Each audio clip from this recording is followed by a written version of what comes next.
Memphis is the home of the blues, rock and roll, and Earle Farrell. From the Collierville Square to the mighty Mississippi, the Earle Farrell for Memphis show is all about good things that happen across the Bluff City and the people who make Memphis cool. The Earle Farrell for Memphis show is made possible by our title sponsor, Southern Security Federal Credit Union. By Dive Shop and Dive Ventures nationwide. Jim Harris Chevrolet with George Gully. For Memphis Magazine. The Live at the Garden Concert Series. And the Orpheum Theater Group Memphis. And by Mitch Wright Plumbing, Heating, and Air Conditioning, family owned and operated for more than 40 years. Thank you to all the sponsors for making this possible. And now, coming to you from Lansky Brothers, Clothier to the King, inside the world-famous Peabody Hotel, with the heart of a cowboy and Memphis in his soul. Ladies and gentlemen, here's your host, Earle Farrell. And thank you very much, and welcome into Lansky's at the world-famous Peabody Hotel. We've got a big show for you today. It's all about France, or France that has come to America. Our first guest is Jeannine Paul. She is an artist, a former travel agent, but that's just part of her story. Her story really begins in France. And welcome to the show. Thank you. And I love your art. We're going to be getting into that in just a little bit. But first, I'd like to start back. Your life has really been pretty amazing. And I don't care who you compare it to. It's absolutely amazing. You were 9 years old when World War II broke out? Yes. And you were in France? In France, in Paris. I was born in Paris, and the war broke out 1939. Wow. And they didn't immediately get to France, but were you worried from the minute they started taking over all these other countries that they would be coming to France? Well, I was too young to get into politics. But I used to hear my father talk about it. And, of course, finally, when the Germans marched into Paris. Or to the Arc de Triomphe. Arc de Triomphe, yeah, things got really pretty bad. I mean, it must have been absolutely horrifying because we saw in that time, people saw what they were doing in all these other countries, and you thought that would never happen here, and there it was. Right. Well, actually, we fled Paris because we heard that Paris was going to be bombed, and we left with all our belongings, and 2-3 days later, we ran right into the German troops. And did they ever bomb France? No. France gave up, right? Yes. Except for the underground. Right. And so, where were you? You were outside Paris. Were you living in small villages? Or? No. We had left. We escaped. We got on a train, and we just went from villages to villages where the tracks were bombed. So, actually, I don't even know where we were heading. And they probably didn't either. No, and it was, pretty horrifying, for my family and for me, walking through burned villages and half-burned bodies. It was pretty bad. I spent my 10th year hiding in a forest where we were being shelled. Wow. That was my 10th birthday. You and then you got separated from your father. Well, my father passed away, or he died during the evacuation, and I don't want to go into details because I saw him dying. But my brother and my mother and I went back to Paris. And then, then my brother had to, quit school so he could go to work. And then y'all were still all together? We were the three of us, yes.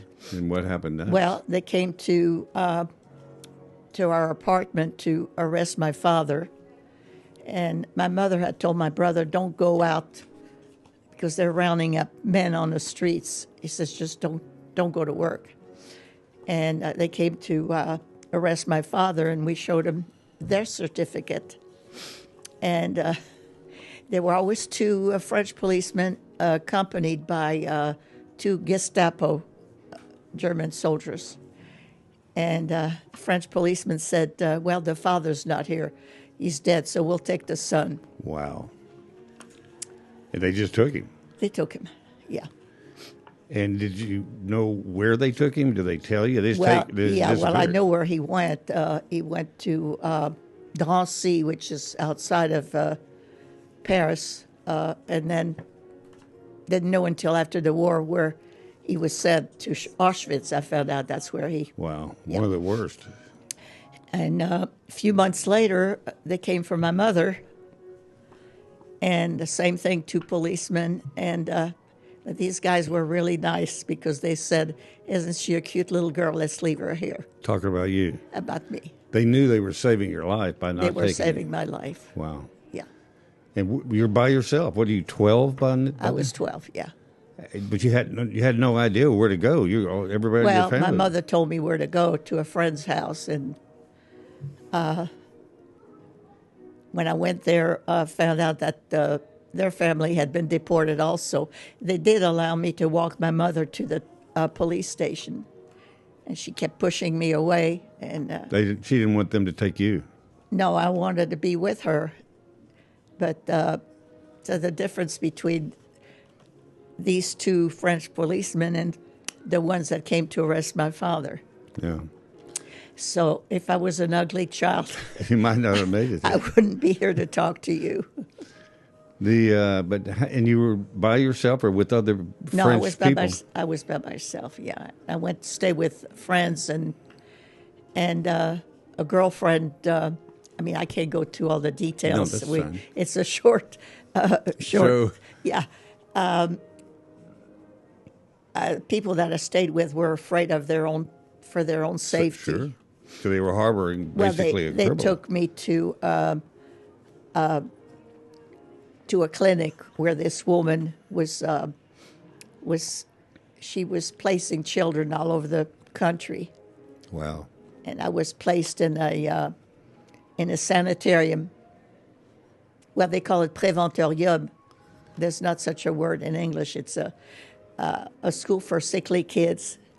Not just not mentally, but physically. Physically, yes. Yeah, and that's where I spend from 12 to 15, 3 years. Wow. I asked you before the show, I said, there are people that go through things like that and just horrors that we can't even imagine. Some people come out of it okay. Other people are really changed for life. How did you come out of it? Well, I blocked a lot of things. Didn't want to talk about it. Didn't want to relive it. Took me a long, long time before I could speak about it. And today, when you hear people say that they say the Holocaust never happened, none of that happened, there was no Auschwitz, none of that existed, when yet so much evidence still exists. Right. How does that? I don't know. I don't understand. I don't think anybody does. No. I mean, that's why it's important for me. It's painful many times for me to talk about it, and I do talk about it to churches and different schools with a program called Facing History and Ourselves. But it's important because there are very few of us left. Well, there are survivors, and you are a survivor in yes. the largest sense of the word. And I hope you don't mind telling your age, but that's okay. You're 95 and a half. 95 and a half, yeah. And you look in your 50s. Is that just genes? It goes back to you were a pretty little girl, and it just. I don't know. I don't know about my genes, but I just want to stick around for a while, as long as I can. Well, we do too. How did you get to the United States? Well, an American cousin of mine was stationed in Germany, and he came for a weekend, on a weekend leave. He came to Paris to find out what happened to your family. The family, and he went to our old neighborhood, and nobody knew anything. And some lady asked him what he was looking for, and he said, "I'm looking for the Smeat family." And he said, "Well, the father died during evacuation, mother and brother were taken to concentration camp. The little girl, by that time I had left the sanitarium. I was in a school in Sèvres, right outside of Paris. He said, there's a little girl, she's in the school, and I'm going to take you somewhere that knows where she is. And she walked him over to these people, and this how. What did you think when he showed up and said? Well, he showed up, and I was not there. They had sent me away for the summer, and I got a letter saying with the chocolate bars and chewing gum, and said he would come back and see me in October. Wow. And he came back in October to see me, and then started proceedings to bring me to the States. That must have been extremely exciting to you. Oh yeah, I always said I'm going to the United States. When I didn't know how I was going to get here. I knew I had a family. I had an uncle in New York and one in Chicago, a lot of family, and I said I'm going to the States after the war. And even though Paris was untouched, the rest of Europe was devastated. Yes. You get to the U.S., and it's hustle bustle. What did you think? Did you come to New York first? Yeah, went to New York. I lived in New York and came in at 6 o'clock in the morning. And what was that like? Were you on a ship? Yeah, I was. And you go through the harbor? SS Marine Jumper. It was a converted troop carrier. And you get here, do you remember seeing the Statue of Liberty in the harbor? Yeah. And I looked at those buildings. I said, well, they send me postcards, and all these buildings are pink. And on the postcard, and they're gray. It must have been thrilling every minute of that. Oh, yes. Did you know, how did you end up being, because you went into the travel business, but what did you do first when you got there? And how old were you when you arrived? I was 17. Wow. And I thought I was going to go to art school. You know, I thought I thought everybody was rich. You know, all my aunt and uncles. Because they lived in the United States. Yeah, they lived in the United States. And I either wanted to go to ballet school or art school. And I met a journalist on board ship. And I told him I wanted to go to art school. And he gave me an address he said, go to the Pratt Institute. Well, at a rude awakening, I had to go to work like everybody else. Yeah. And what was your first job? I worked in a pajama factory, putting labels on. Wow. And that's not what I had planned. So, but you obviously had ambition, and you were a survivor, so that was not going to stop you. No. How did you start formulating your next step? Did you looking for just another step up, doing something closer to what you wanted to do? Well, I went to visit a cousin in Ohio. She was actually my sponsor, and she wanted me to go to Ohio State The Buckeyes. Get an education. Yeah. Anyhow, but I got married. I just wanted a family. I got married and had 3 children. I'm amazed now you have no French accent. Did you then have a French accent? I never did. I was Wow. always able to mimic. Immediately. I mean, just being around English-speaking people, you could mimic them. Yeah, I mimicked. Yeah. Wow. Because so many people, Jose, who's coming on next, he still has a French accent. Yeah. Hasn't been here long enough yet. We're going to talk to him in just a little bit. But so you get married, you have 3 children. 3 children. And I started painting again. And I think I taught some classes. But you also got into the travel industry. Yeah, well, that was just by accident.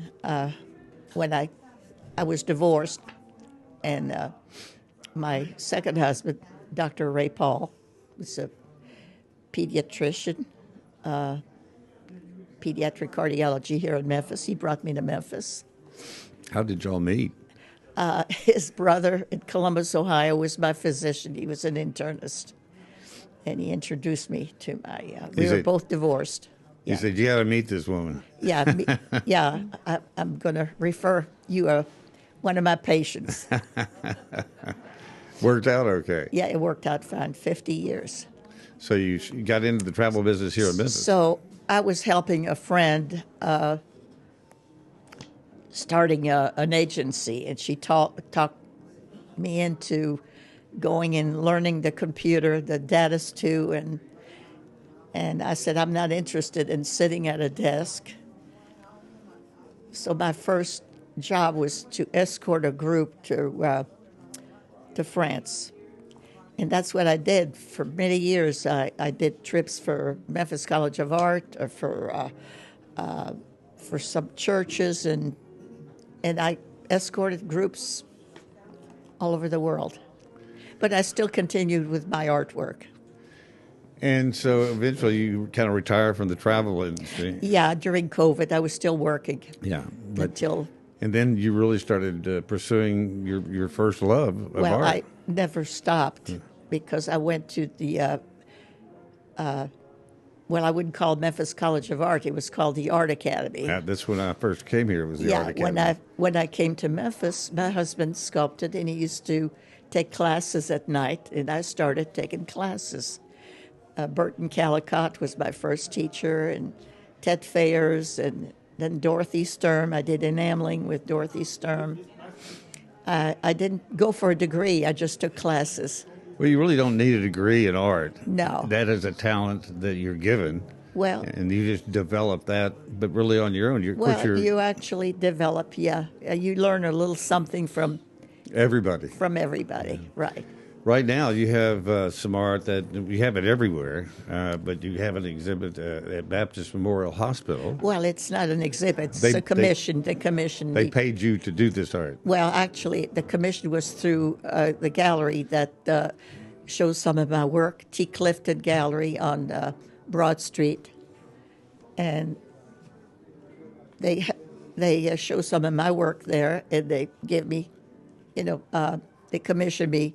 I did one for St. Jude and Baptist. I have some work at the Jewish Home.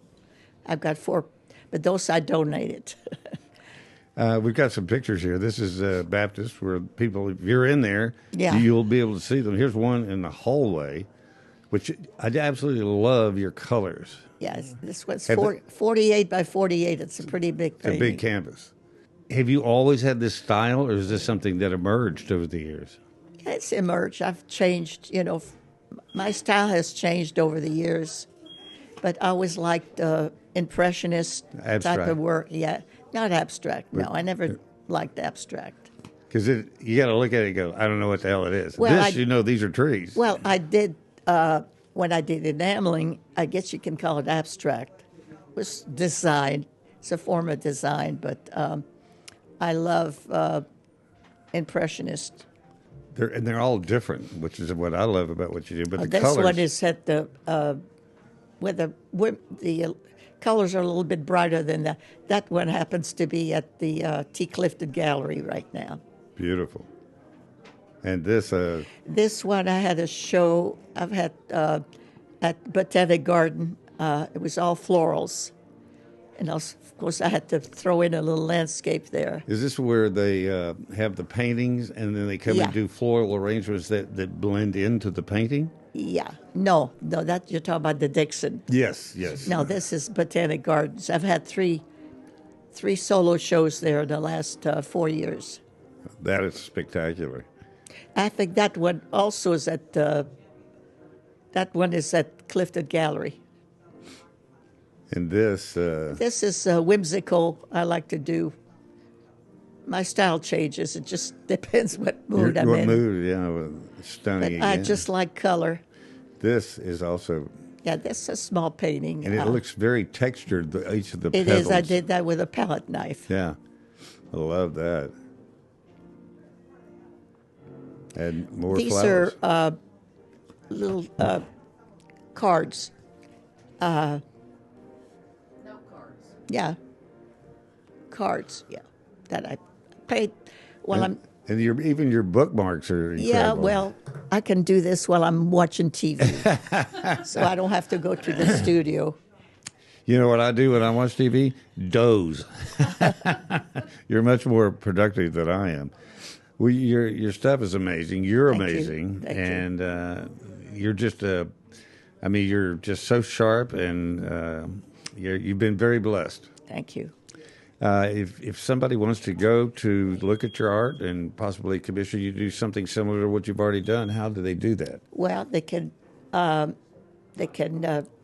me on Facebook. I have a website. It's artistjeannine.com. I have about 150 paintings at my house. Get a hold of you on Facebook and you can come to the house, right? Facebook. They can email me. It's Jeannine S. Paul. And that's Jeanne. And Nine, S as in Sam, Paul, Paul, @gmail.com. Well, I'm sure you're going to get a lot of business. That'd be my pleasure. Well, you're an amazing lady, and thank you so much for coming down and sharing your story and your art. Thank you.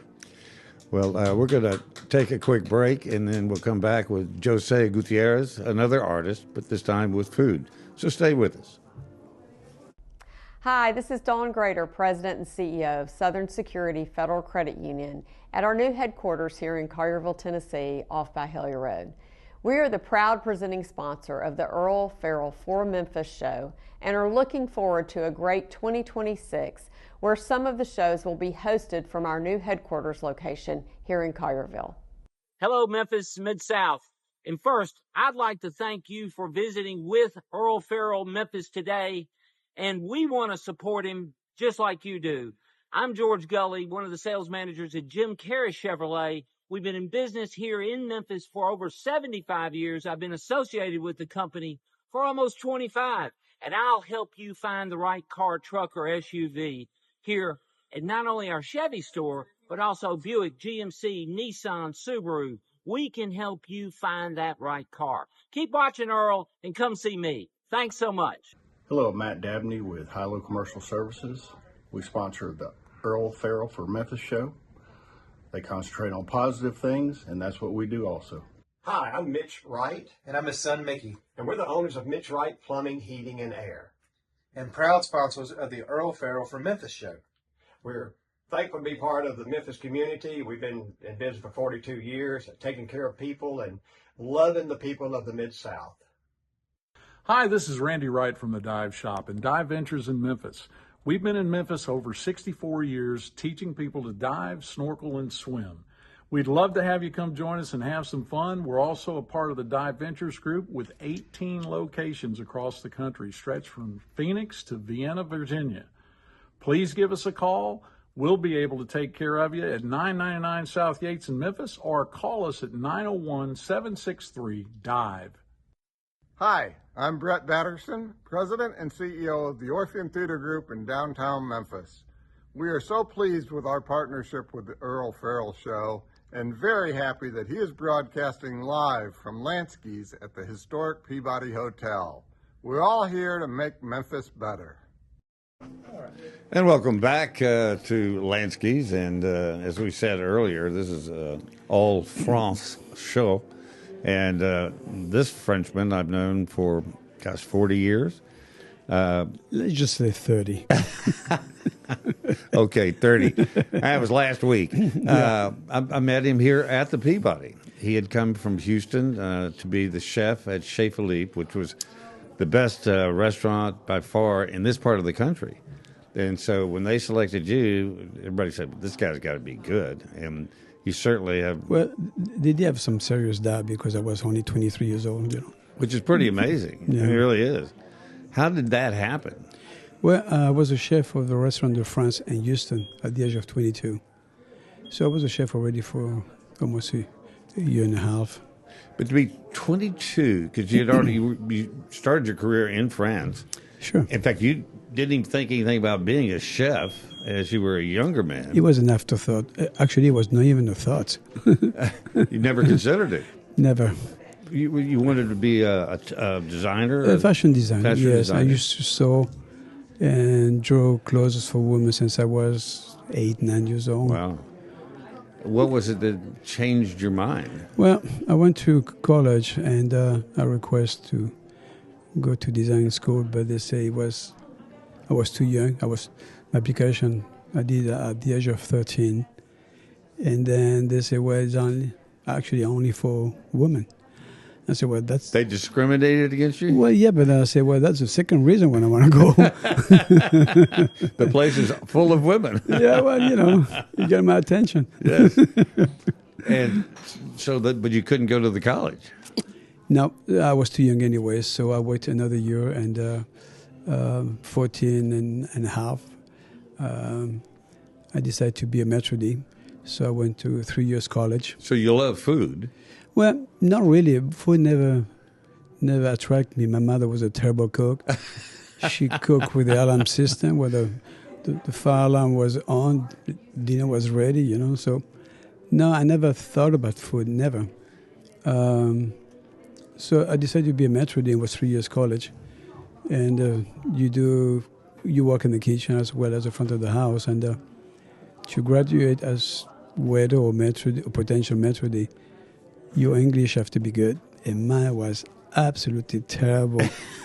I did have a French accent, which is Southern French accent is worse than Southern American accent. So I decided to stay in the kitchen, and I didn't cook at all. And my teacher one day, we were about 32 students, boys and girls, and said, Jose, please get up. And he said to me, explain to us why you look so smart and why you're so goddamn stupid. And, I probably turned red for 2 weeks at least. And I realized that it gave me two choices. One, to prove that he was right, or to prove that he was wrong. So I tried to work hard, and one day he came to me and said, Jose, when you don't like what you do, you have to be the best. Because when you're the best, life gets easier. So I dropped all my friends. I took my books and read about cooking from A to Z, everything I can grab and read. And I realized cooking was the most incredible job in the world. I will not trade him for nothing in the world. If you don't like something or think you don't like something, if you read about it and practice about it and talk to people who understand the soul of cooking, you will fall in love with it. And I think what's missing in this world these days is passion. We don't have enough of it. And we cannot give it to people because it's not a nice way to motivate people. When my teachers say, explain to us why you're so stupid, in America that would be seen as being mean or authoritarian or, almost criminal. There is a motivation. So, different times. But also, everybody I've known that have ever been to Cordon Bleu, any of the French cooking schools. The first time I heard about the Cordon Bleu was when I was in America. I never, ever heard of about it there? Bleu. Never did. It's a tourist trap. Well, I don't know. I never been. So, Julia Child swore by Sure. that. But then again, she was American. She was not exposed to too many things. So it's definitely an eye-opener. And it's definitely a good start. But you see all these different master chefs and all that talk about going through training in France, and the French chefs that teach cooking to these students all say how demanding that they are, and by that that demand transfers to them, and you don't accept anything but the best. Well, we have what we call a military discipline. In the kitchen, you can say, yes, chef, no, chef, that's it. You're not allowed to talk to other people. You're not allowed to smile. You're not allowed to laugh. If you cut your fingers, we don't want to hear about it, but a bandage, kitchen. Don't bleed on the food. Well, absolutely not. Yeah, no, absolutely. So it's very, extremely rigid. And when I do parties with other MasterChef in America, I realize we exactly all the same. We come from the same mold, and we all have the same curiosity, the same integrity, the same love for cooking. This is the most incredible things to be with the other MasterChef because of it. You don't feel alone, you know. So you get to Houston. Are you working for? Where were you working in Houston? I was working in France and Lyon for Paul Bocuse, which was the most well-known chef in the world, and I worked for him over a year. And he sent me to Houston to do the opening of the hotel called the Meridian Hotel. Ah, yes.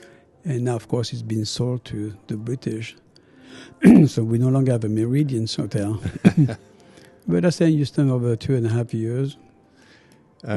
We went and did the restaurant show. I used to do my favorite restaurant for 2 years in Houston. They have those incredible restaurants there. They do now. It's incredible. That's a place where the people go out the most. Yes. You would think New York would be, but no, it's Houston. It is Houston, and all the restaurants are full from the minute they open at 11 o'clock until they close whenever in the evening. It never slacks off. There's always a wait. We would stay at the Houstonian Hotel, which is also a 5-star hotel. Right. And every time we'd go to another restaurant, I was just totally blown away. But it was great because you got to see that they operate the same as the best restaurants in Memphis. That was it. I noticed right away that the best restaurants all operate the same way. Well, the competition have perfections. If you don't have perfection in the city or competition, nobody wants to be the best because, you know, it's difficult to find the produce. But you have to try to find the produce. I mean, it's a big country. You can find anything you want to, really. But you were one of the first really, exceptional chefs here. Then Erling Jensen. Was he here before or after? No, Erling Jensen came way after. And because you mentioned loving being around master chefs when you got here, did you hear about him? Did you go introduce yourself and say welcome to Memphis? No, I mean I didn't know nothing about Erling. I think he come to the restaurants a few times to see what we were doing, see what kind of idea he will have for his restaurant. No, it was another French restaurant. I don't remember his name, but that's about it.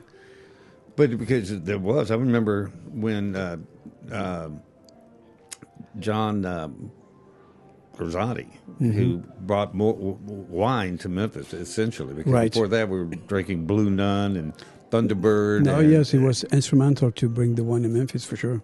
And I think that's what you did when you came here at Chez Philippe. It set a higher bar for the best restaurants. Well, yeah, I mean, I didn't know better. The only thing I know was quality. So mediocrity was not my book, was not my radar. Quality food, quality ingredient, quality of cooks. That was a serious problem when I first started. Yeah, it still is today, actually, you know. Well, there wasn't a pool of people to draw from here, so did you have to import the people? No, we have to. I did have to train a lot of people. And did you find them difficult to accept the military-type program? Yeah, well, yes, and I did have to change a lot and compromise. Unfortunately, I did have to compromise for food and for chefs. Because I guess when you first got here, there wasn't the immediate resource of food. I mean, now it comes from all over the world every day. Well, now it's easy to ship everything you want to, and all this, not so much. It was very costly. Mm-hmm. And a lot of it just wasn't available. No. What, then you were here, then you opened your own restaurant, Encore. Yes. Right here on the same property. And it was very successful. What was it that led you to go out east to your current location? I think when my restaurant closed, the economy went down, and being downtown, it was inevitable. So I stay, I look around. I send my resume all over the world. China, French, England, all over. Nobody answered me. And then when I say yes for River Oaks, they contact me, and then I receive some letters of people want to go to work for you. But now it was it was tough. It was close. It was my first restaurant, and it was the worst thing I ever did in my life is to close my first restaurant. Yeah. The best thing I ever did in my life was also to close my restaurant. The good and the bad. Yeah, I know. It's interesting. But River Oaks was a hit from the day you opened. Well, it was tough because the chef before was very tough on the customer. And he refused to cook meat well done or medium well, or he was very intransigent on the requests of the customer. I think chefs, the only thing I have to do is cook the food that the customer want to eat and exceed the expectation. It's very simple. Well, if it was, everybody would be doing it. Well, I mean, if you have the right training, Yes. if you start on the right age, and it's easy. It's like playing guitar. You start at 3 years old, and at 10 years old, it's easier. You mentioned earlier about the people, your customers. It's like a club that you don't have to pay dues to be a part of. Right, it's a private club with staff membership, yes. And because every time we go there, it's one of our favorite places because you do run into people you know. I know, right? Yeah. Yes. And I think that is as much about a great restaurant as anything else, is that it is a social event as well as a food event. It is, absolutely. So I create for Saturday, one Saturday a month, I do a lunch, and with 3 wine, 3 courses, and we have the best time. Usually all my regulars show up for that, and I'm so happy to see all of them. You have no idea. Cooking is great. See all my customers happy is immeasurable. I was going to say that because in my brief time in the restaurant business, it is immensely satisfying to see people in your restaurant. Well, mine was more of a bar than a restaurant. Sure. But they were having a great time. And it was a very popular place downtown. And Right. we were very, very fortunate that it was successful. Not all restaurants are successful. No. And that's how I know how rare that was. But it is very satisfying because you're doing something that is very personal to people. And they do kind of take a proprietorship over your restaurant. Oh, absolutely. Even though it's your restaurant, it's their restaurant. This is my table. I said, all right. Probably is. Yeah. Who am I to argue with my customer? I don't argue with them. But the other advantage I think you have, Jose, is that you are a very personable person. There are a lot of people who get in the restaurant business that don't even like people. Yeah, that's very unfortunate. I do everything for my customer. In college, we learned about nutrition and math and all those materials. And I'm very interested in nutrition. And by that, the quality of my ingredients. Salmon is famous salmon, but I buy a salmon where it's sustainable and leaves no chemical whatsoever. There's only 2 places in the world where they are. One is Iceland, where the other one is Scotland. Chicken, they grow with arsenic and the pig plasma melange. Most of the fat for chicken used to come from Shanghai. Arsenic, because chicken love arsenic, they grow twice as fast, and it's terrible for you. They have no flavor whatsoever. Arkansas rice, the biggest region for rice, is the most contaminated with arsenic as well. Wow. So, you have to navigate all those places. Beef. I try to buy the best quality of beef, certified Angus beef. But it's a constant testing you have to do all the time. And since I don't have the chance to go to see the farmers, which is the best way to do it, is talk to the farmers, see what they have, how they grow the chicken, how they grow the tomato. I got a guy one day who come from Ripley, open his trunk, say, full tomato of Ripley, the best tomato in the world. I said, how you grow to your tomato? I said, well, I dig a hole, I put some nitrate and put the seeds. I said, okay, take everything back. I don't need any of those nitrate tomato. Yeah. No, thank you. So, even the best tomato and not best tomato, farm to table don't mean anything whatsoever if you don't know the farmers. I've had people tell me, that, especially older folks, that say tomatoes that we get today don't taste anything like the tomatoes they grew up with. And it's because of the nitrates and all the other... Well, they grow too fast. So I buy my tomato, believe it or not, at Costco because they are hydroponic. It's 3 things they don't have. Herbicide, pesticide, and fungicide. So I don't want to give chemicals to my customer. So the taste is a bit, probably less, but it's so much better for you. Yeah. Yeah. You're... I mean, when I used to come here to Chez Philippe when I guess it was Channel 5 because I never came here when Channel 3. And we would do the morning show, and you get up early, which is not easy for a chef because you work late. We go to bed at 3 or 4 o'clock in the morning. Yes. Yeah, it's challenging.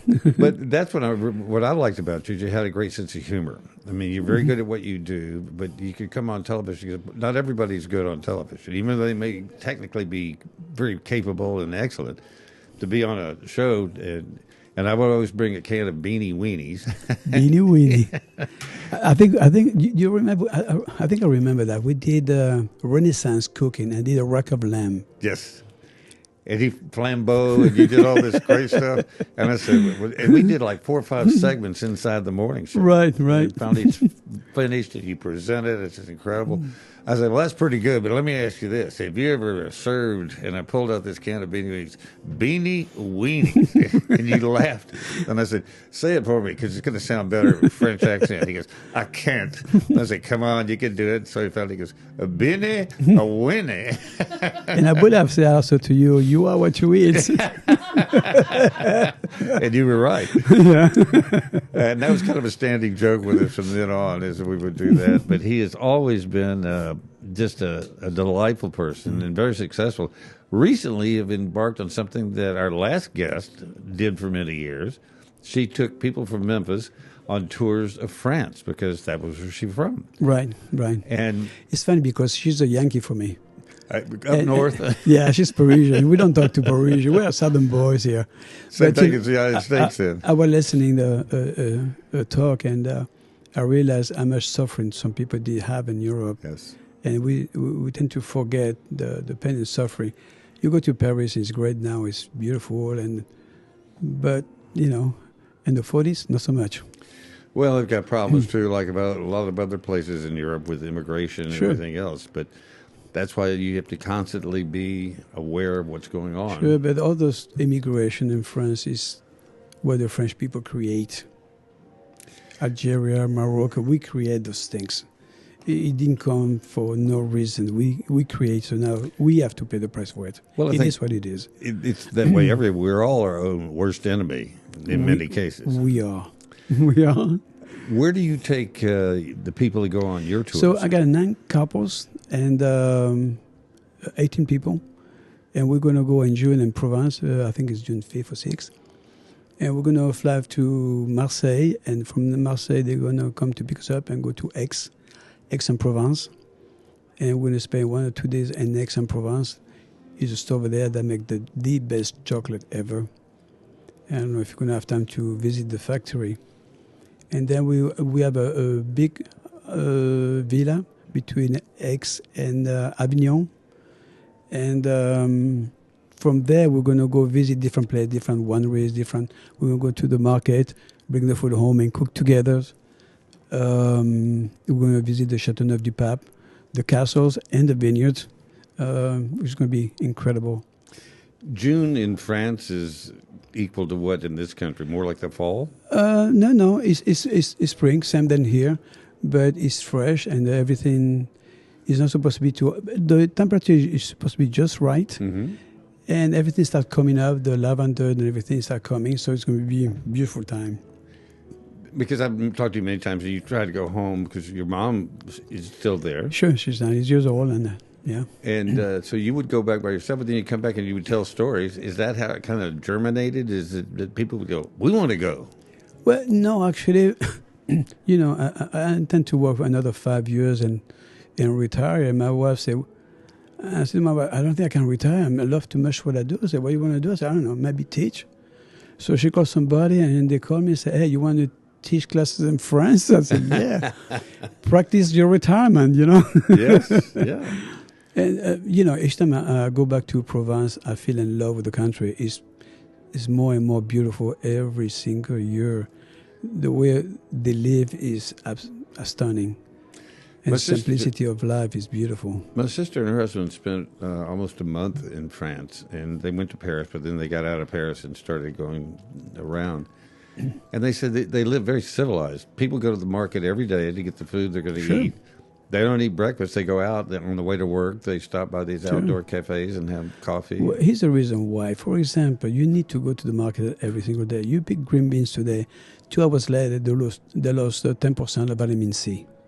10% in few hours. So if you keep your green beans 3 or 4 days or a week, you eat the green beans with no vitamin C. How's that any good? So nutrition-wise is the right thing to do. The family need to pick up the vegetable. You go to the market every day. And that's the healthy way to eat. Well, they said very simple. They said they don't have big refrigerators or no freezers. Nope. Because nobody keeps food that long. We keep some ice cream once in a while. That's about it.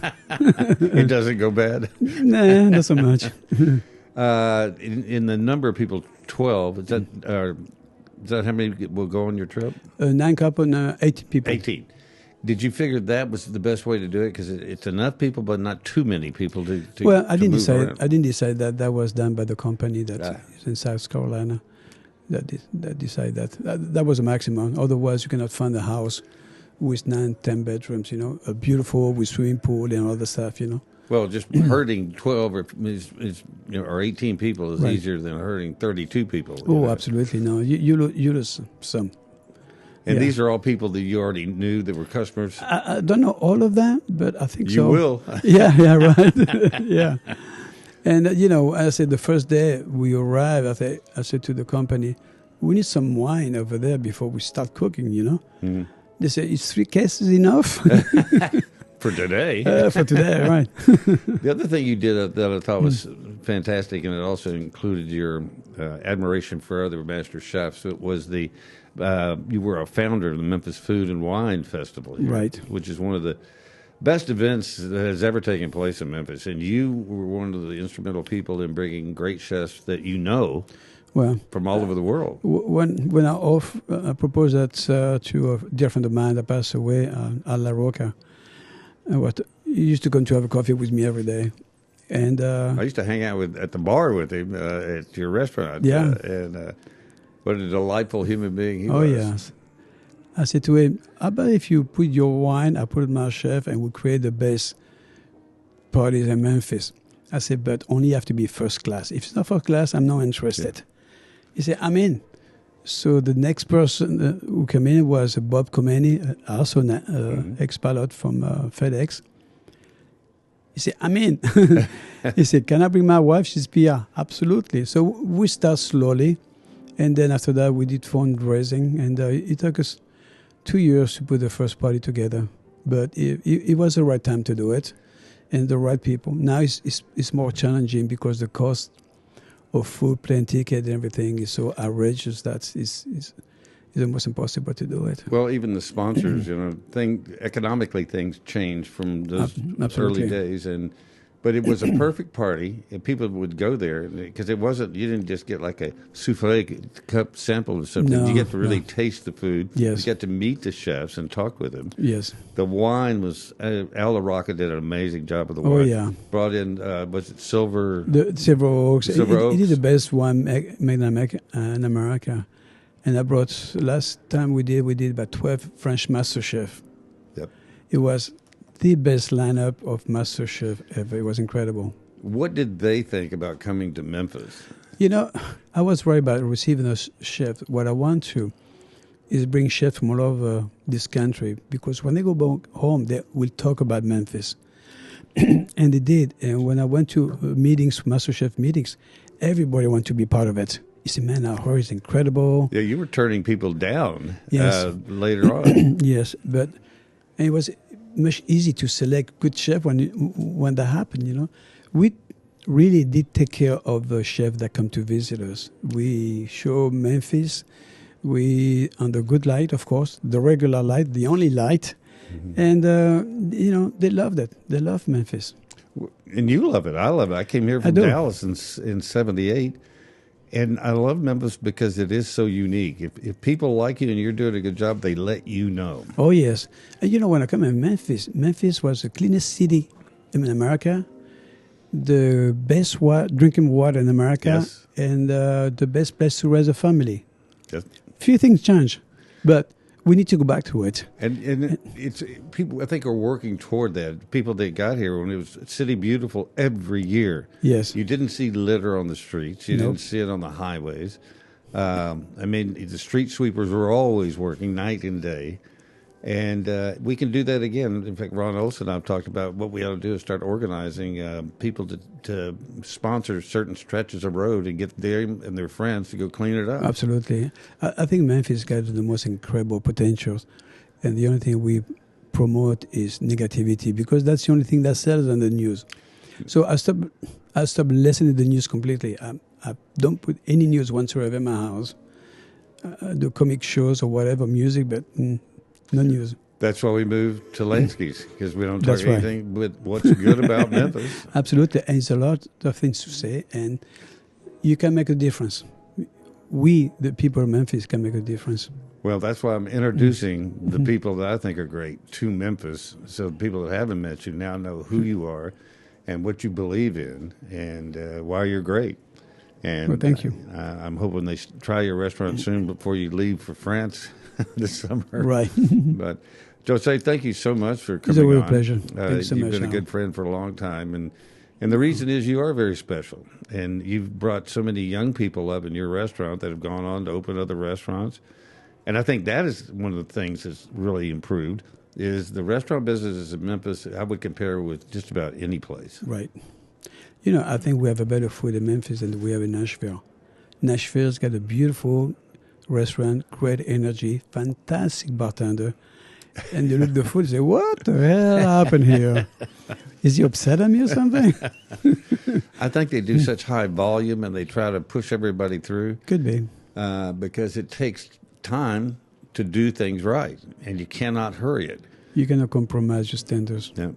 And I think most people appreciate that, and they say, I'll wait for the... Right. I came here for the experience. Right. And not to shovel some food in and cover it up with booze. And kick me out, yes. Jose Gutierrez, my friend, thank you. Thanks so much, Earl. Thank you for tuning in today, and please tune in again. And if you have any suggestions of people you'd like to see on here, just get in touch with me. We'll see you next time.